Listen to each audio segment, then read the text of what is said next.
尊敬的面粉们好，今天你们赚钱了吗？首先要恭喜一下各位面粉们啊！我的上个节目说过了，大头你们可以买上1、2个、2、3个，对吧？然后呢，大头就在我上期节目播出了之后的不久，大头的地板价就从4点多又翻倍涨到了8点多了啊！我的很多面粉们。当时都是3点几、3.8、3.9扫货扫到了很多地板，然后呢又在7点多、8点多转手就卖掉了，甚至呢有些人还是以10几个 AVAX 的价位卖掉的。哎，这种人多得很。那面具人我在这儿啊，要恭喜各位，顺便呢也要恭喜一下养鸡下蛋的各位面粉们啊，现在鸡的地板价也已经达到了23个 AVAX 了。哎，23个 AVAX 差不多是2300多 U 啊。至此呢，面具人这段时间推荐的大头和鸡，从面具人第一次暗示到现在，都已经有10几倍的涨幅了。恭喜各位，恭喜各位！那现在你们都应该知道了，打开面具人节目的点赞、订阅、小铃铛有多么的重要呀。首先呢，你及时的看到了我的节目，可以帮你避雷，帮你避免被下跌割肉。看。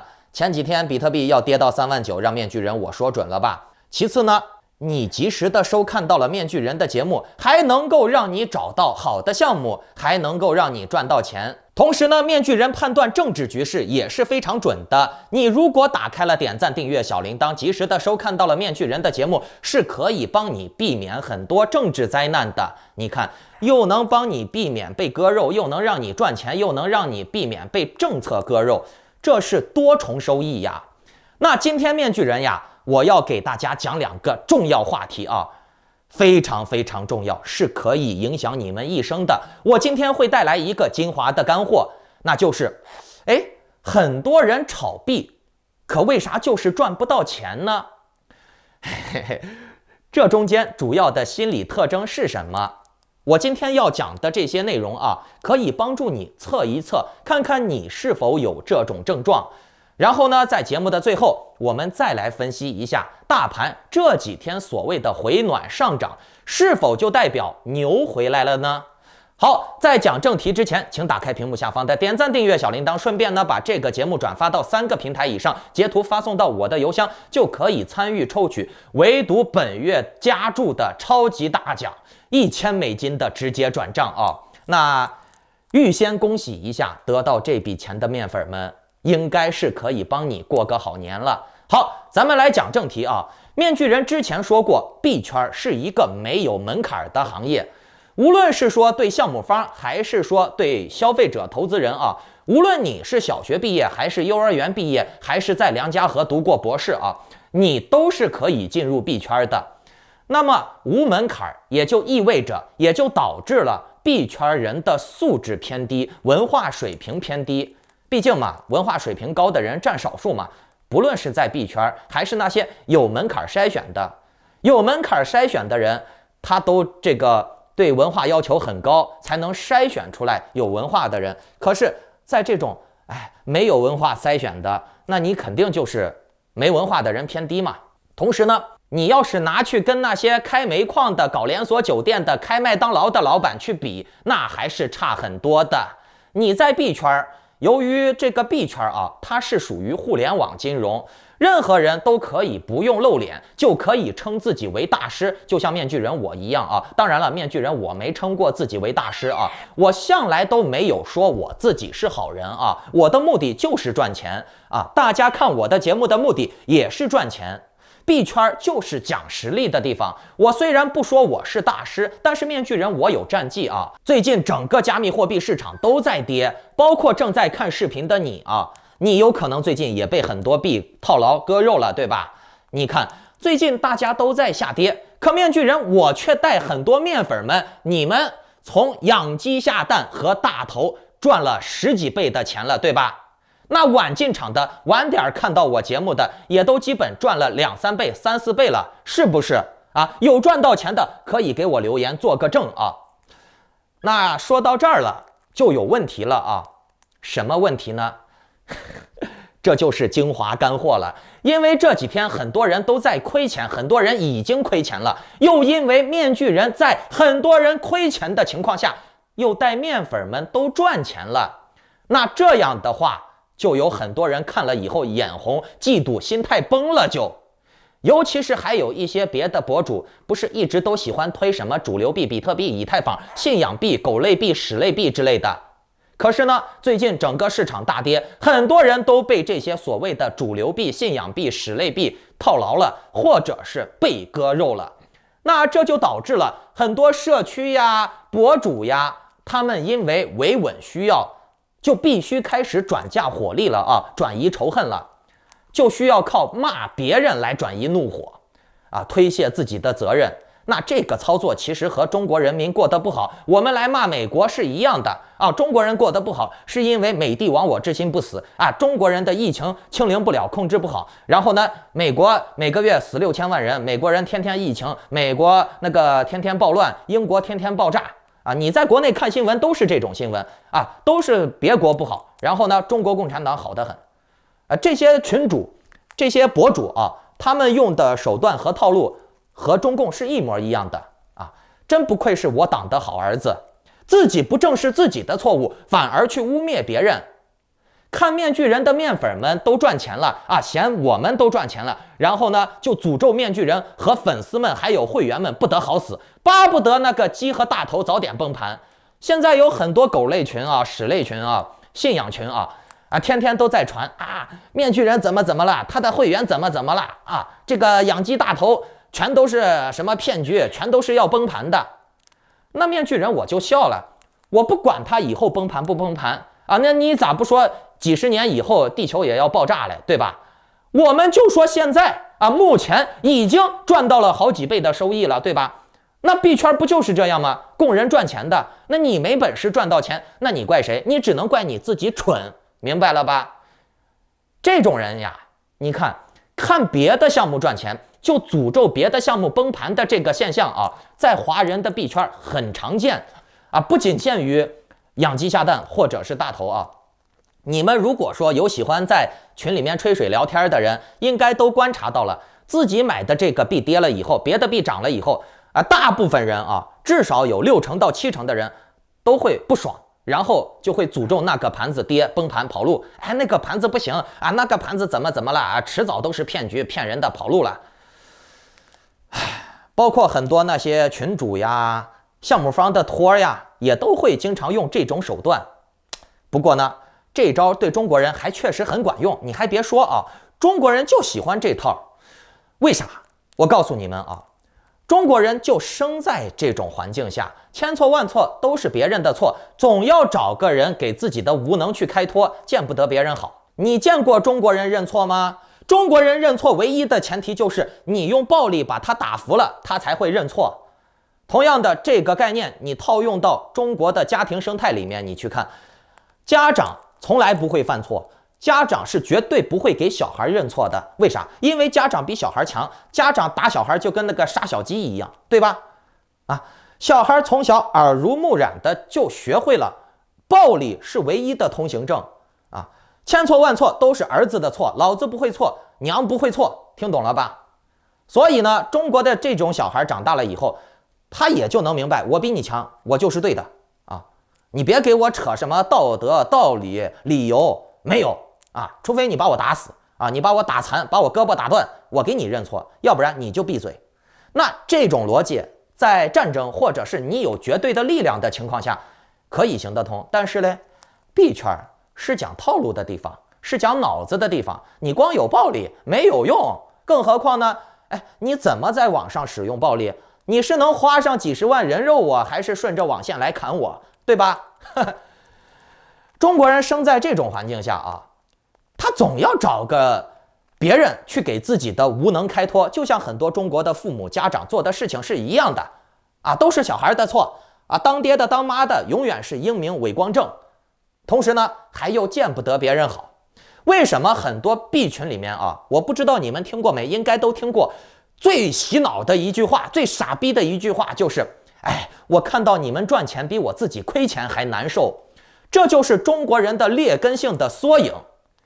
我在很多狗类币呀、比特币、以太坊什么金狗群里面啊，见过最傻逼的话就是这句话啊。还有一句比较傻逼的话就是啊，别的币再涨我都不买，因为我买了某某币，我现在就信某某币，我一直持有，从来没有出过货，它再跌我都相信它能够翻10倍啊，能够 go to the moon。这种傻逼和脑残真不少啊。面具人，我想告诉你们，经济是无情的，市场的淘汰和循环不以你个人的想法和意志转移的。一个币一旦颓势了以后，资本就会很快的流失。一个币的共识一旦崩塌了以后啊，大家都会跑。别听别人嘴上说的有多么好听，因为他只是怕你跑得比他早，他来不及跑，听懂了没？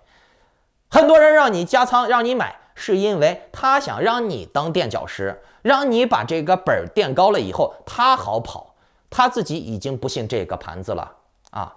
就像面具人我干死的几个项目是一样的啊，那个项目明明就已经废了嘛啊，然后嘞，有些人不甘自己亏钱了，还天天在群里面拉托啊，骗人说买以后还能翻10倍，加仓，对吧？这种人我跟你说，就纯粹的是骗，是坏，知道吧？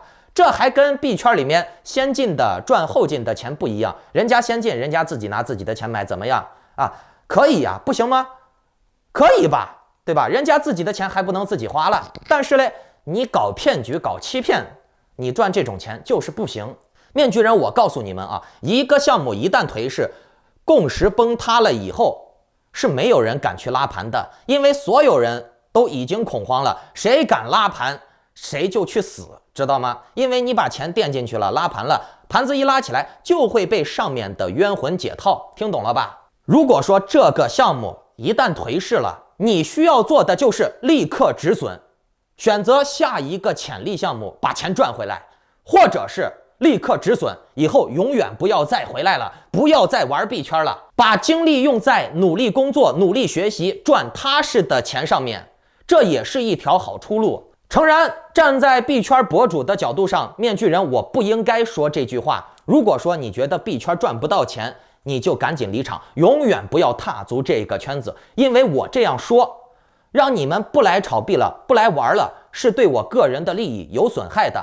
因为你们不炒币了啊，那大家的这个币就涨不上去。可是呢，如果说有些人他确实不是这块料，他确实不适合炒币，或者是心理状态已经不好了，你就不要勉强的让他去炒，因为他炒下去只会亏更多的钱，听懂了吧？我说的这句话是良心话啊，虽然对我没好处，但是对你有好处。而且呢，面具人我现在也不是很缺钱，对吧？我少赚你那一份钱，我心安理得。哎，我看到你以后过得好，我也开心，对吧？哎，但是呢，币圈很多人他就是见不得别人好。在这里啊，我要警告你们，千万不要有见不得别人好的心态。你要是有这种心态，你害不了任何人，你只能害你自己。为啥？你想嘛，你亏钱了，别人赚钱了，万一哪一天你亏得连裤裆都没了，别人跟着面具人我赚了几十万、几百万啊，那你亏得连裤裆都没了，你肯定需要钱嘛，需要别人给你借钱帮你嘛。好，行，没问题，你说来，给兄弟借上个几万块钱应急。翻本儿，人家也有钱给你借，对吧？人家已经赚了几十万、几百万了，对吧？给你借个几万块钱，那是洒洒水的小事儿呀，对吧？可反过来呢，你天天诅咒别人亏钱，天天诅咒别人崩盘，看到别人赚钱了，比你自己死了妈还难受。反过来看呢，哦，等你落难了，你崩盘了，你没钱了，人家想帮你也没钱帮你呀。为啥？因为人家都已经被你诅咒崩盘了，诅咒破产了。对吧？人家哪儿来钱帮你呀？好，就算人家没破产，你觉得你天天诅咒人家崩盘，诅咒人家去死，人家可能会帮你吗？所以说，面具人我有时候就想不通啊，中国人的这种见不得别人好的思维是不是变态呀？是不是有病呀？这是完全没有任何科学依据，只要是有一点点智商的正常人都不会这么做呀，损人不利己呀。其实呀，中国人有这种思维和中国的网格化教育、奴化教育是分不开的。我就问你们各位啊，你们见过有几个中国家长教育自己的孩子要互助友爱？不，99%的中国家长教育自己的子女都是你要比别人家的孩子强，你要做人上人。我告诉你，这2句话是中国小孩听的最多的话，而且呢，这2句话是最毒的教育话。来，我们来解析一下这2句话啊。你要比别人家的孩子强啊，谁家孩子比你强，你要做人上人。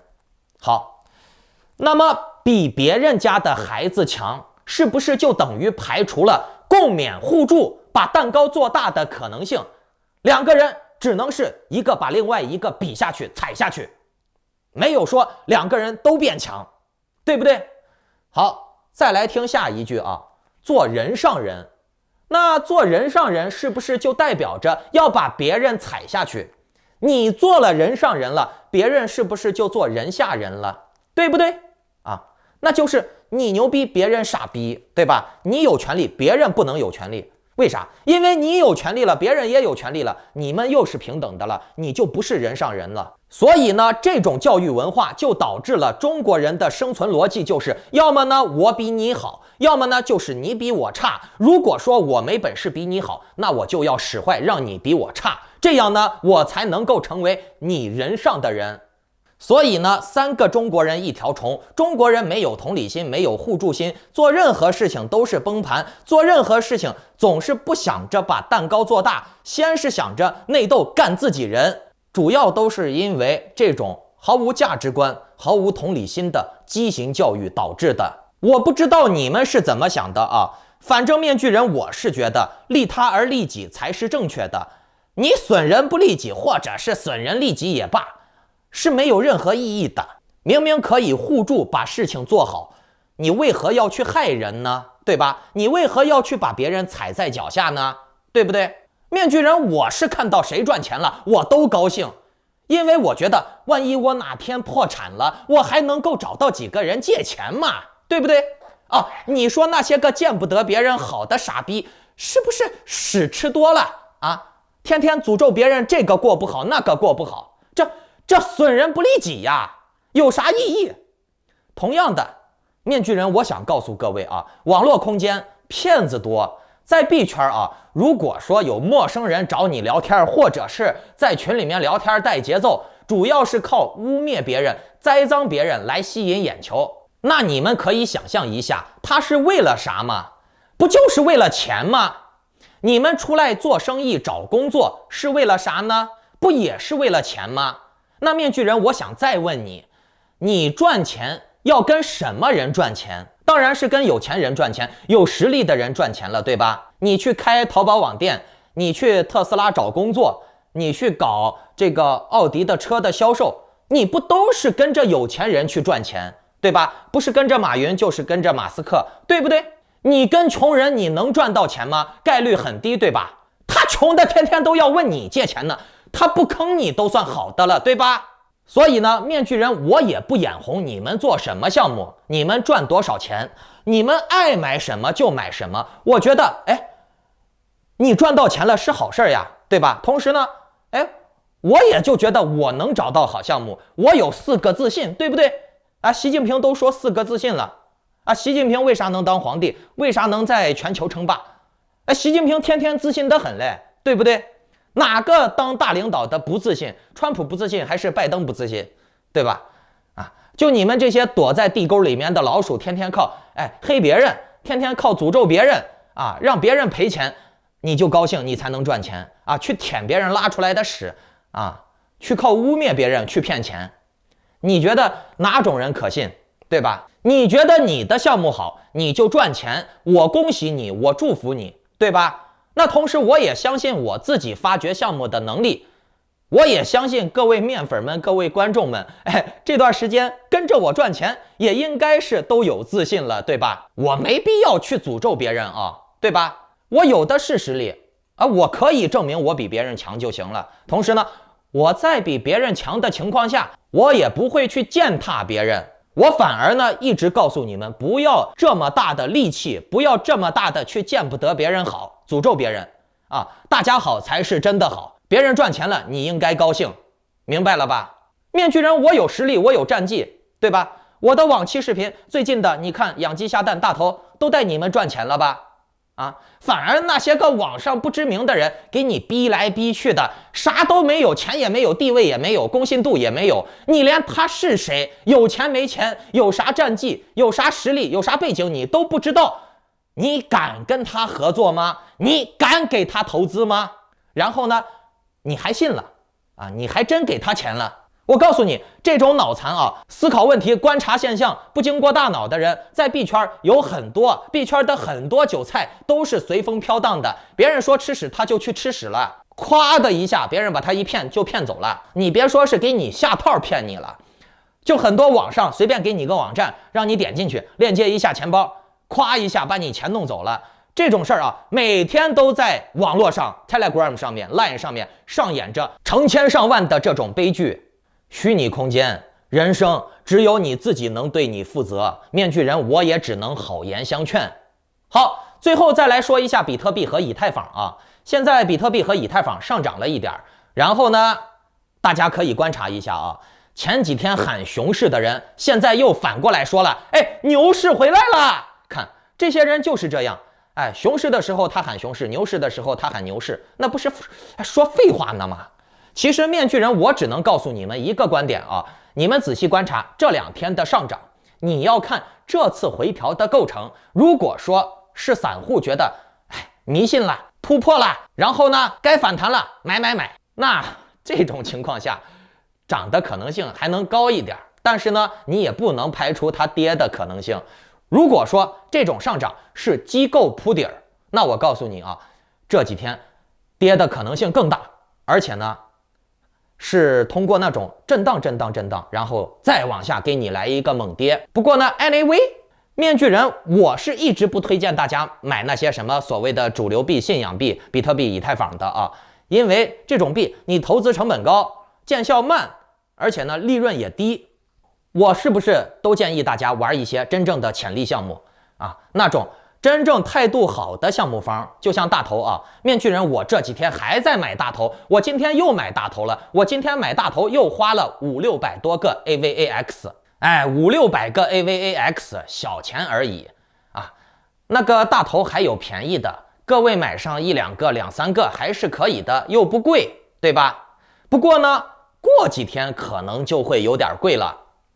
目前虽然说大头也涨了10几倍了，可是呢，你们都别怕啊！这种现象你可以类比一下 ，AVAX 比它最早期都已经涨了几百倍了，对吧？啊，大头还是有它的上涨空间的。为啥？因为大头的游戏和代币，还有它的经济模型还都没放出来呢。官方只是承诺会做这个东西，并且呢，游戏已经开发了有游戏预览画面了啊，并不是空放炮吹牛逼啊。它是真正的在做游戏，而且呀，现在可以确定的一点就是，大头 NFT 的持有者是可以享受后期的盈利的，啊，甚至呢是可以抢到一些代币的分配的。同样的，我前2天说的那个鸡也是一样的啊，鸡的持有者以后玩那个斗鸡游戏才能赚钱，你没鸡就赚不了钱啊，或者是要单独买其他的鸡。总之呢，社会经济就是这样，你没有投资哪来收入嘛，对吧？不过这个鸡啊，现在地板鸡的成本稍微高一些啊，已经20几个，快30个 AVAX 一只了。相比之下呢，大头的成本就低很多啊，只要不到鸡的一半吧。哎，我今天怎么老咳嗽？哦，我想了一下，我前几天可能是因为去市中心了，我有可能确诊啊，大家可以关注一下我这几天的动向。哎，身体不太好。总之呢，你们也都看到了，面具人的早期项目，哎，都是10几倍的起跳。那 AXS、X 更别说了，都是50倍起跳的，并且呢，面具人我给我的会员们啊，都是有警告他们离场时机的。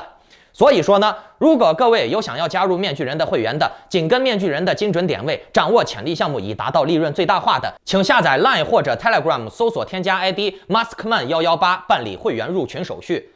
哎，什么？你们怕我得新冠挂掉了？哎，操你的心吧！面具人我有的是钱，我可以请最好的医生，我挂不了的。祝你好运，再见。